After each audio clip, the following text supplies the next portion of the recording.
행오장, 가말리엘의 중재. 오늘은 사도행전 5장의 말씀을 함께 살펴보겠습니다.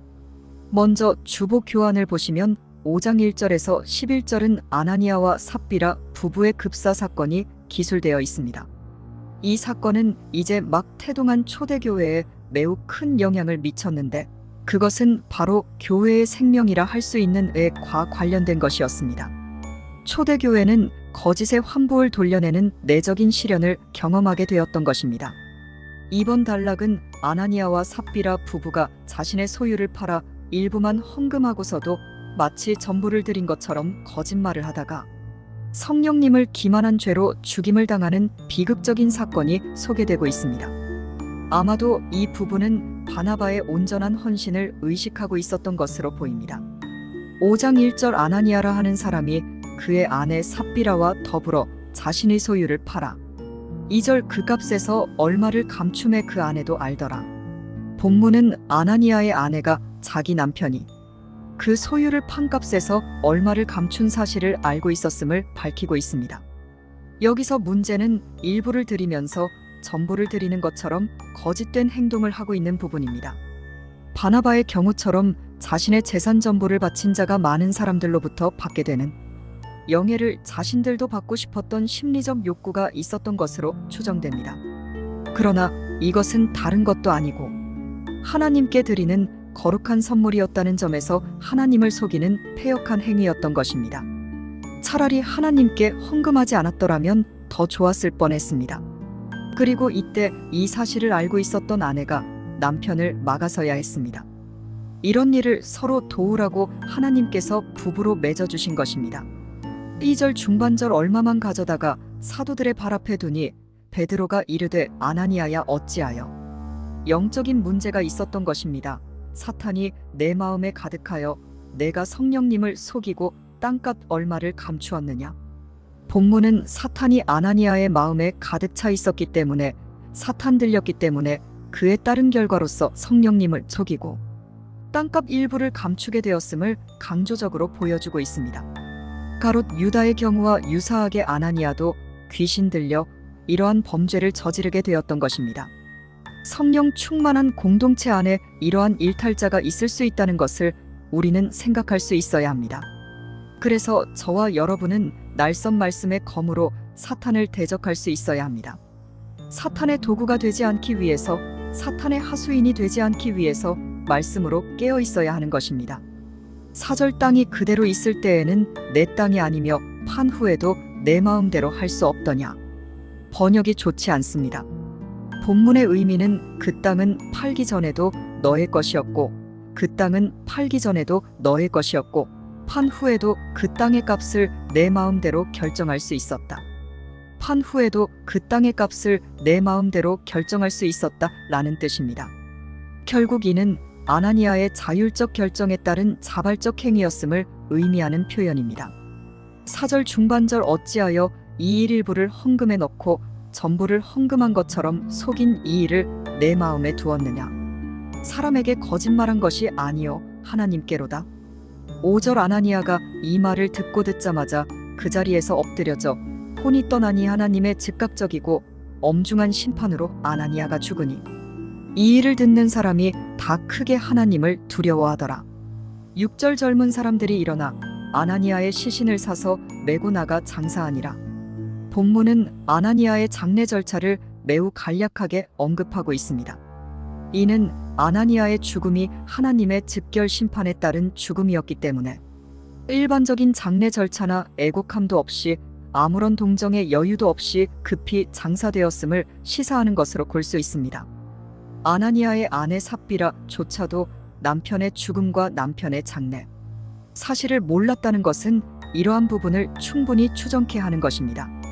그러니까 장례도 사실 다 같은 장례가 아닌 것입니다. 사람마다 그 죽음의 의미가 하나님 앞에서 각기 다른 것입니다. 7절 3시간쯤 지나 그의 아내 삽비라가 그 일어난 일을 알지 못하고 들어오니 8절 베드로가 이르되 그 땅 판값이 이것뿐이냐 내가 말하라 하니 이르되 예 이것뿐이라 하더라. 예 이것뿐이라 하고 거짓말을 하게 됩니다.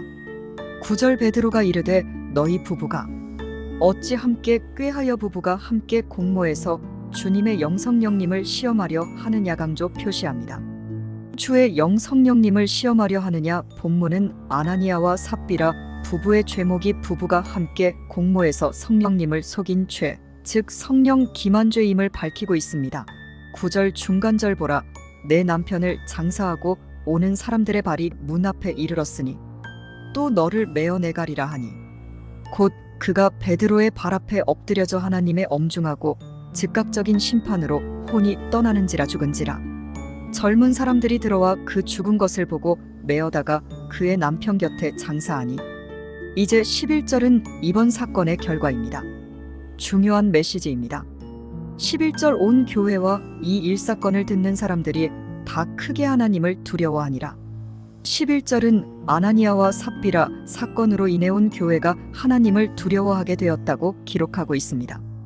우리 교회도 오늘 이 본문을 살피면서 하나님을 향한 두려움, 하나님을 향한 경외심을 크게 가질 수 있어야 합니다.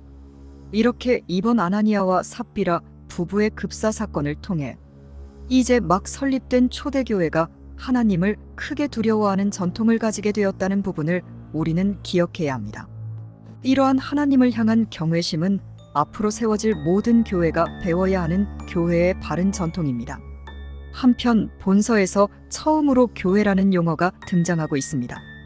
교회를 가리키는 헬라어 에클레시아는 밖으로 불러내다 라는 뜻으로 초대교회는 이 용어를 세상 사람들과 구별된 하나님의 백성들의 모임을 의미하는 용어로 앞으로 사용하게 됩니다.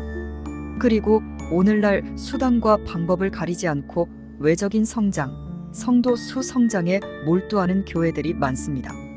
수단이야 인간적이고 인본주의적이더라도 약간의 부정과 거짓이 있더라도 그 목적과 결과만 달성하면 그만 아니겠느냐는 안이한 도덕적 의식을 가진 기독교인들이 많이 있습니다.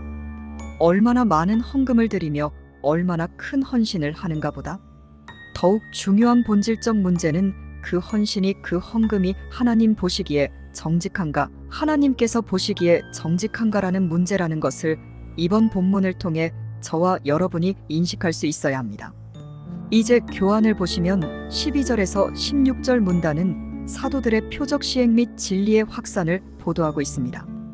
특히 16절의 예루살렘 부근의 수많은 사람들이라는 표현을 통해 진리의 말씀이 예루살렘뿐 아니라 이제 그 주변 지역으로 확산되고 있음을 보여주고 있습니다. 이렇게 교회가 뿌리를 내려야 하는 초기에는 표적과 기사가 많이 나타나게 됩니다. 하지만 교회가 뿌리를 내린 이후에는 표적이 급격히 줄어드는 것을 볼 수 있고 진리의 말씀을 가르치고 진리의 말씀을 밝히 깨닫게 하는 방향으로 진리의 영이신 성령님의 사역이 좀 더 고차원적으로 발전하는 모습을 교회사는 보여주고 있습니다. 12절 사도들의 손을 통하여 민간의 표적과 기사가 많이 일어남에 믿는 사람이 다 마음을 같이하여 솔로몬 행각에 모이고 믿는 사람들이 다 마음을 같이하여 솔로몬 행각에 모이게 됩니다. 믿는 사람들이 한 마음으로 모이는 모습은 바른 교회의 전통입니다. 오늘날 설교자들의 욕심과 성도들의 편의주의로 이러한 전통이 급속도로 약해지고 있다는 것은 결코 가볍게 볼 문제가 아닙니다. 우리 교회 성도님들은 초대교회의 전통을 따라 주일에 잘 모이는 그러한 교회의 모습을 가지고 있어야 합니다. 13절 그 나머지 여전히 믿지 않는 불신자들은 감히 그들과 상종하는 사람이 없으나 백성이 칭송하더라. 우리 13절을 교환을 통해서 13절, 14절을 공동 번역 성경으로 우리 함께 읽겠습니다. 그러나 다른 사람들은 신도들의 모임에 끼어들 생각을 감히 하지 못하였다. 그러면서도 백성들은 그들을 칭찬하였으며 주를 믿는 남녀의 수요는 날로 늘어났다. 이렇게 초대교회 성도들은 주변 사람들로부터 칭송받고 칭찬받는 사람들이었습니다. 이제 우리 개역 개정 성경으로 사도행전 5장 14절 이하를 보시면 14절 믿고 주께로 나온 자가 더 많으니 남녀의 큰 무리더라. 심지어 병든 사람을 메고 거리에 나가 침대와 요매트 위에 누이고 베드로가 지날 때에 혹 그 베드로의 그림자라도 누구에게 덮일까 바라고 16절 예루살렘 부근에 수많은 사람들도 모여 병든 사람과 더러운 귀신에게 괴로움을 받는 사람을 데리고 와서 다 나음을 얻으니라. 우리가 다시 한번 영적 실체인 이 귀신들을 가르켜 성경이 더러운 귀신이라고 표현하고 있는 부분에 대해서 묵상해 볼 필요가 있습니다. 오늘날 사람들이 더러워지는 그 영적인 원인에 대해서 우리가 생각해 볼 수 있어야 합니다. 이러한 사도들의 표적과 기사는 그 표적과 기사 자체의 목적이 있었던 것이 아니라 사도들이 전하는 말씀이 하나님의 진리의 말씀이라는 것을 나타내는 표적이었던 것입니다. 그리고 13절 하반절은 당시 믿지 않는 사람들조차도 초대교회 성도들을 칭찬할 정도로 당시 초대교회 성도들이 주변 사람들로부터 칭송을 받았음을 나타내고 있습니다. 이는 믿지 않는 사람들이 초대교회 성도들의 양심적인 태도, 도덕적인 삶을 보았기 때문입니다. 회개에 합당한 열매를 그들이 보았기 때문입니다. 이러한 성도들의 도덕적인 삶은 여전히 믿지 않는 사람들이 성도가 될 수 있는 가능성을 열어두는 가장 지혜로운 전도의 모습이라는 것을 우리가 알고 있어야 합니다. 이제 교환을 보시면 17절에서 21절 상반절 문단은 사도들의 2차 투옥과 천사의 구출 및 성전에서의 진리 전파의 장면이 기술되어 있습니다. 사도들이 정치적, 종교적 최고 권력기관이었던 사내들인으로부터 재차 박해를 당하게 되었던 것입니다. 17절 대제사장과 그와 함께 있는 사람, 즉 사두개인의 당파가 다 마음에 시기가 가득하여 일어나서 강조 표시합니다. 다 마음에 시기가 가득하여 일어나서 아시는 것처럼 사내들인 공회원의 대부분을 차지하고 있었던 사두개인은 제사장 계열로서 당시 정치 집단인 정치인들인 헤롯 왕이나 로마인들과 연합하여 온갖 기득권을 누리고 있던 세속주의적인 귀족들이었습니다. 본절은 사내들인의 지도자들이 사도들을 핍박한 이유를 밝히고 있는데 그것은 바로 그들의 시기심 때문이었습니다. 당시 종교 지도자들이 바로 이 시기심에 묶여 사탄의 도구가 되었던 것입니다. 시기심과 욕심이야말로 사탄의 덫에 빠지게 만드는 주요 요인이라는 것을 우리는 알아야 하는 것입니다. 이러한 마음으로 사탄이 그 사람의 마음에 들어가게 된다는 것을 저와 여러분은 인식하고 있어야 합니다. 18절 사도들을 잡아다가 감옥에 가두었더니 그러나 주의 사자가 천사가 초자연적인 능력으로 밤에 옥문을 열고 끌어내어 이르되 가서 예루살렘 성전에 서서 구약 성경을 잘 알고 있는 구약 성경에 익숙한 사람들이 다니고 있는 그 성전에 서서 이 메시아 예수님에 관한 메시아에 관한 이 생명의 말씀을 모두 다 백성에게 말하라 하매 타로 번역된 헬라어 판타는 메시아 예수님에 관한 생명의 말씀을 하나도 빠짐없이 모두 다 전파해야 함을 강조하는 천사의 표현입니다. 생명의 말씀을 증거하는 전도자의 기본 덕목은 성실인데 성실한 전도자는 진리의 말씀들을 생략하거나 그 진리의 말씀들을 약화시켜서는 안 됩니다. 이제 교환을 통해서 우리 사도행전 5장 20절을 방금 살펴봤던 20절을 우리 새 번역 성경으로 함께 읽겠습니다. 가서 성전에 서서 이 생명의 말씀을 남김없이 백성에게 전하여라 하였다. 남김없이 백성에게 전하여야 한다라는 명령을 받고 이제 새벽에 성전에 들어가 진리의 말씀을 다 증거하는 사도들의 모습을 보도해주고 있습니다.